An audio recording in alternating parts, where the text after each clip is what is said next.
Okay, here's the thing. Drawing the same thing over again because the first time was so bad to the point of unfixable is an exhausting task mentally.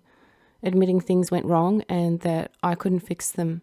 I just didn't have the skill yet. Lately, I have been trying to be more open to erasing or redoing whole parts of a drawing if need be, if something in the foundation is off, even if it means erasing the first lines that I put down and starting them again. Whereas before, it felt like giving myself too much work and I would keep drawing even though I knew it was what I was drawing was in the wrong place, or it was the wrong size or wrong angle. I just didn't want to take that many steps back. But now I realise how starting over is a way to learn to move beyond my mistakes and not being afraid of doing all that work again. Seriously, there have been so many times where I find myself needing to redo parts, especially recently because I'm noticing the errors a bit earlier than before, and I really like that. Crazy, I know, but I was so averse to fixing something that should have been noticed at the very start, or even starting something over entirely, that I think I was just afraid of wasting time if I couldn't learn from the mistake, or I might be disappointed in myself that, I can't do this kind of thing, and feeding into that familiar mental loop of, well, I'm hopeless at everything I tried to do. Well, yeah, that's what being a beginner is about. But growing up, I was told I wasn't good at anything, so why would I believe in myself if my soul parent didn't?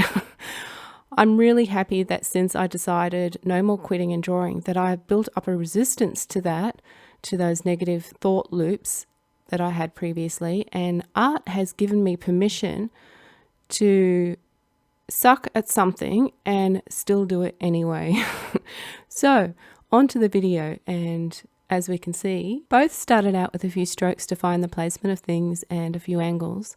I'm always moving these around in the beginning, trying to find where the sketch is going to sit on the page. I have noticed I tend to run out of room at the top of the page mostly, and in fact I did that same mistake twice in both versions. The things seem to move a bit faster in the second one, but I think that's to be expected. So the one on the left was the first version, and the one on the right is the one I did the second time around. They both go through very ugly stages, especially the faces on both. Quite honestly, the faces were so hideous at the start, and I wasn't sure I could get it looking human. And the first one is so rough. The dude looks like a mess. I mean, I could see I was going down a path of trying to fix the unfixable. So with the first one on the left, I wiped the face down a little bit and I tried placing the features again. In the end, I did improve it a bit, but I really couldn't get it to look right. It doesn't seem to fit with the rest of the body, and looks like I pasted on a kid's head on a man's body.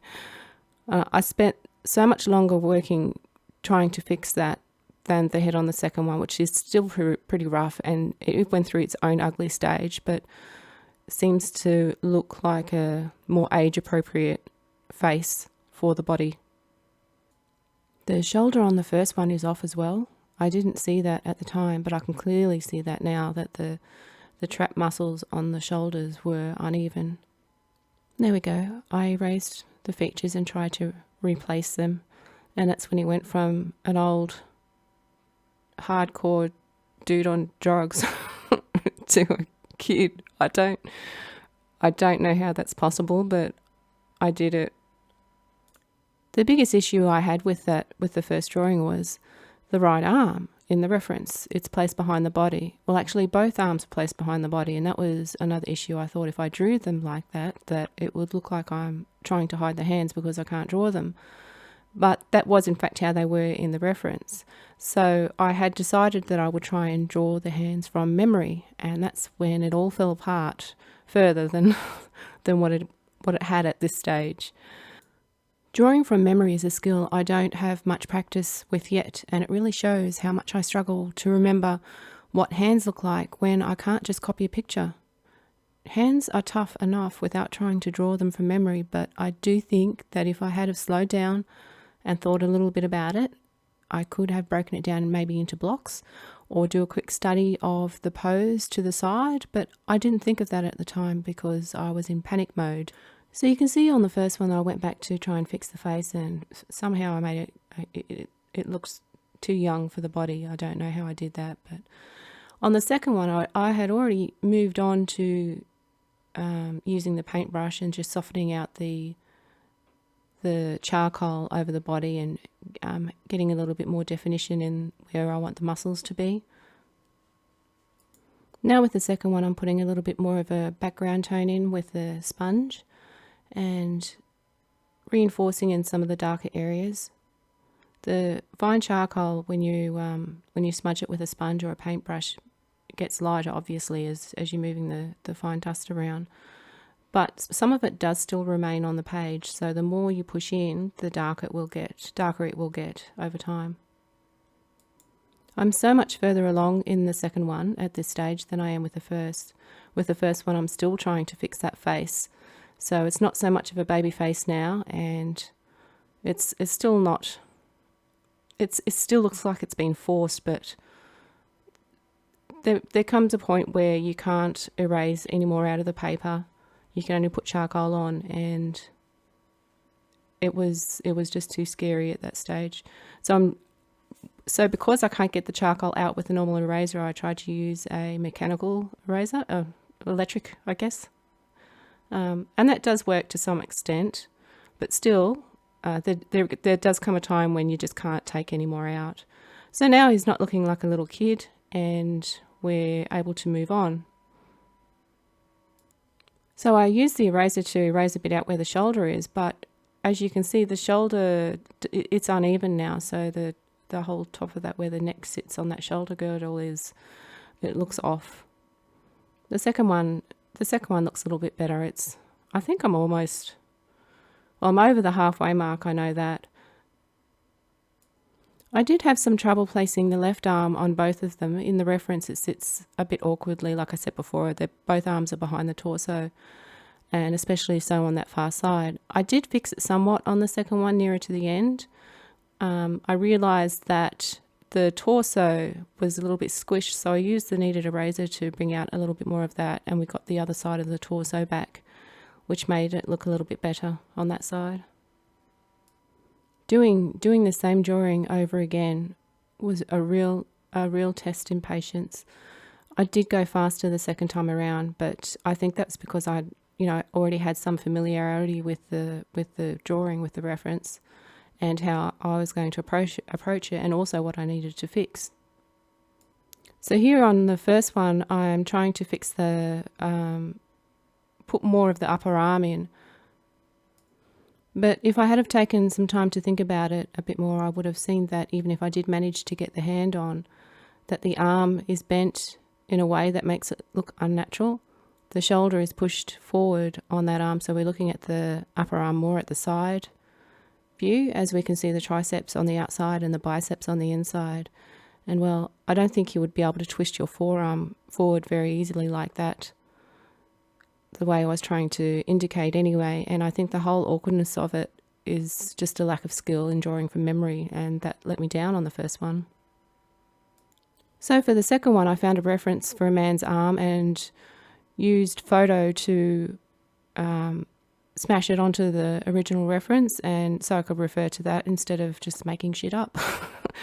The hand was placed in the pocket, but some of it was visible, and really I just had to choose my battles.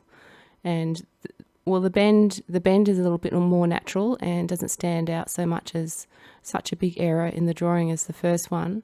And I think while the hand is still a little bit small though, and that seems to be a common mistake of mine, so hopefully I can remember that next time. See, the thing is, you forget a lot of things as you're going along. You know these things afterwards, but while you're drawing, it's really, really easy just to, everything just goes out the window.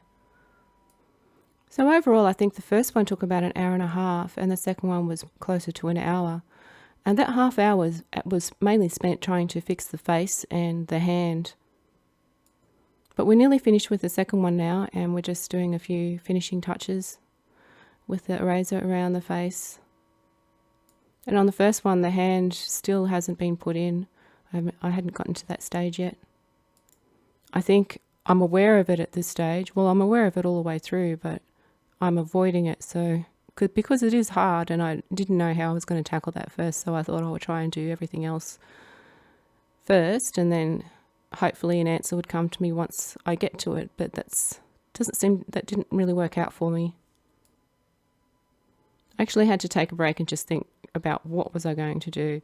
And again, after I took the break, I'm still avoiding it. You can see that I'm avoiding it because I'm doing everything else around that area.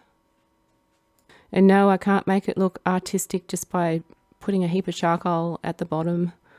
It still feels like I'm hiding something I don't know how to draw, which is kind of true. I mean, I have been doing a lot of work on hands lately, and I think that has improved when I'm using reference, but drawing from memory, like I said before, is just a whole different skill. I think it was close to this part that I realised that the forearm is bent the wrong way, and there we go. I try to put something in, try to think of something. But again, the hand is too small. It's just way, way too small. And the forearm wouldn't bend forward like that if your upper arm was to the side. The second one's done and dusted. And then I'm just trying to figure out the fingers and the hand placement. It just didn't work. I'll give myself points for effort though. I did try. I did get something that probably looks reasonable to some people, but it's not enough. It's not enough for me now. With the amount of time that I spent drawing hands, I wasn't happy with it. It was well worthwhile drawing this again, I think, if for nothing else but the practice of drawing. It's not perfect, but I was still able to pull myself together to spend another hour drawing the same thing, which is something that seems so painful to do, for me anyway. I like to do things right the first time and be done with it, and it just doesn't work out that way when drawing unless you're a top tier artist, and clearly I'm not. It might sound like I don't enjoy drawing and that I'm making it harder than it should be, and that's because I'm actively trying to improve my drawings and look at it objectively, and I can't do that without looking at the reasons why I do the things that I do as well, the good parts and the bad parts. And I really do enjoy making small improvements along the way. I find it really encourages me to continue. It might not be apparent to me at the time, but if I look over the work that I've done in the past to what I'm doing now, I wouldn't have thought it was possible. I really wouldn't. I recently came across an old sketchbook from 5 to 7 years ago, and it's absolutely crazy to me how different my drawings are from then and now. So now we have the two finished sketches. The first one, in my opinion, with all the trouble the face and hands gave me, and the second one with a somewhat corrected arm and I think a slightly better result. The first one might not look so bad now, but at the time I thought it was so disastrous, and that's what prompted me to draw it all over again. Thanks for taking a look, and I'll see you next time.